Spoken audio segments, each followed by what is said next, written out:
It's beer o'clock on Real Ale Craft Beer. Today we've got a beer from Mad Squirrel and it's a can. They're either brewing or brewery. Let's have a look. Mad Squirrel. This is their Sumo American Pale Ale. Coming in at 4.7% ABV. I thought they were brewery, yeah. Mad Squirrel Brewery. Now, I was at the Cardiff Foodies Festival on the weekend and I met the guys from Mad Squirrel. They were lovely. We reviewed their Vice beer, which was terrific. Mel had their Stout, which was, I had a little taste of that. That was fantastic too. But they were saying, look, you've got to try our Sumo Pale Ale. It's like, okay, yeah, no problem. Let's get into this one then. So they give us a little taste of each of this, and it was mind-blowingly good, absolutely fantastic. So we got a can of it. And we brought it back. We'll talk a little bit more about Mad Squirrel in a moment. But let's get this out into a glass and see what we get. 440 milliliter can, 4.7%. ABV. Here we go then.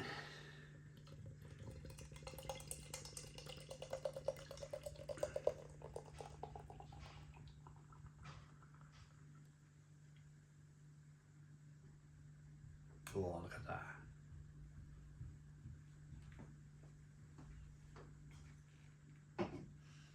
We have a 1 to 2 finger white head. Good levels of carbonation in the glass. Lovely hazy looking beer. I've had it in the fridge. It's been out of the fridge about 20 minutes. I like to store my beer cold, but I don't like to drink my beer freezing cold because you lose some of the quality of the hop there, and you lose some of the malt qualities through the taste of the malt. Once you warm that beer up a little bit, boom, you're away. Much more flavour starts to come through. It's science, really. Aroma.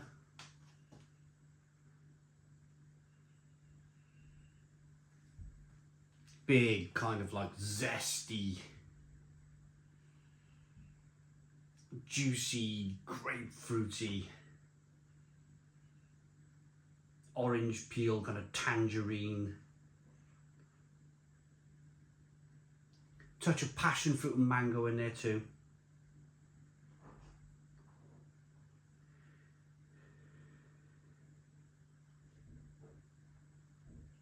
Yes, it smells really good, really, really good. Let's dive in.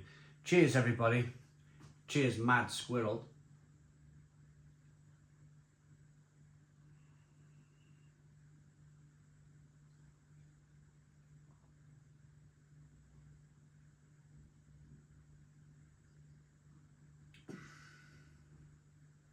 Yeah,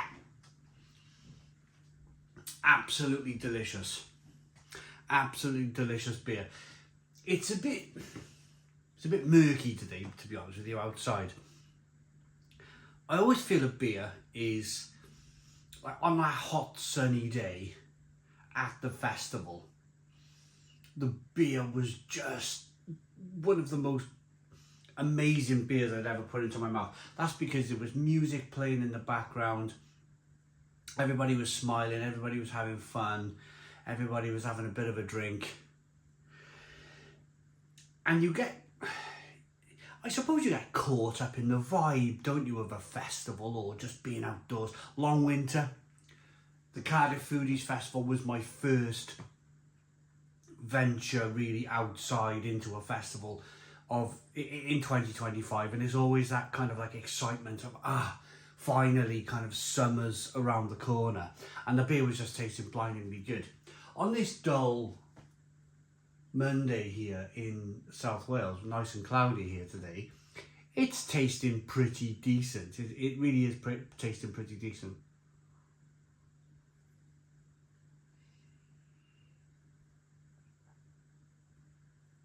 It's juicy. It's tropical.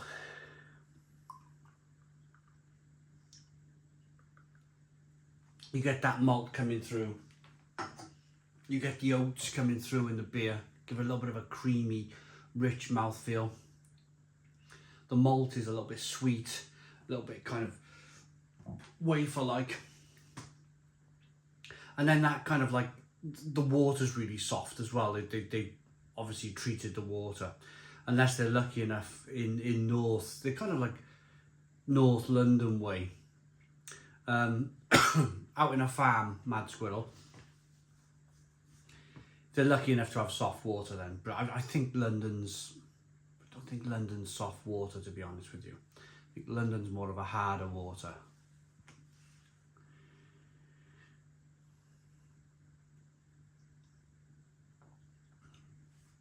But the reason I point all of these things out is that it's building a platform.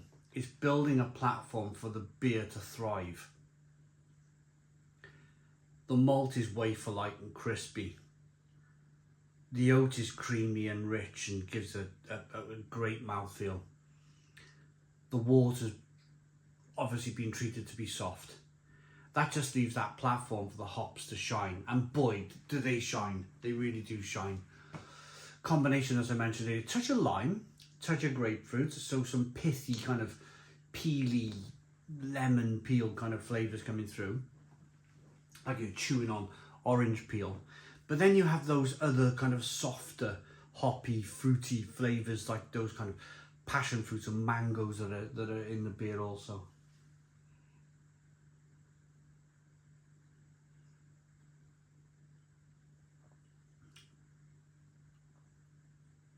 Yeah, it's fantastic, absolutely fantastic beer. Have a look at the beer as I rock it back and forth. Carbonation chases that head up the glass. It looks absolutely fantastic. A little bit of lacing on the glass too. Great quality beer.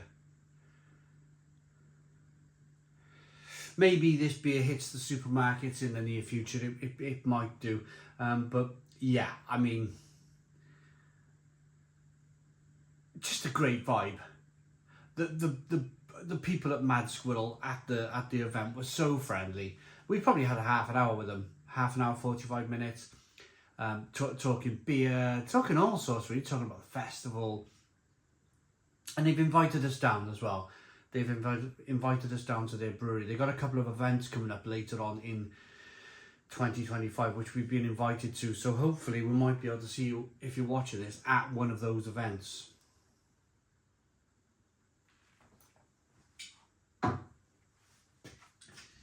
So, Sumo, named after the two heavyweight hops that battle it out in this brew, Summit and Mosaic. Sumo will wrestle your taste buds with a flavour combo of fruit flavour, dank herb and weighty bitterness. Other beers may enter the ring, but Sumo will be the last brew standing. There we go then. Let's rate it. It's 28 IBUs. So the international bittering unit's about a kind of third of the way through there, just over a quarter. So it's not the most bitter beer in the world, but it's offering up lots of hoppy flavours instead. I really like it. I really like it. It was tasting incredibly amazing at the festival. That was, of course, in the moment. It's tasting really good, yeah. I'm gonna give it an 8 out of 10. 8 out of 10 from Real Ale Craft Beer. Please put your comments in the comments box, subscribe to our daily beer and food reviews. Give us a big fat thumbs up. Boom, cheers.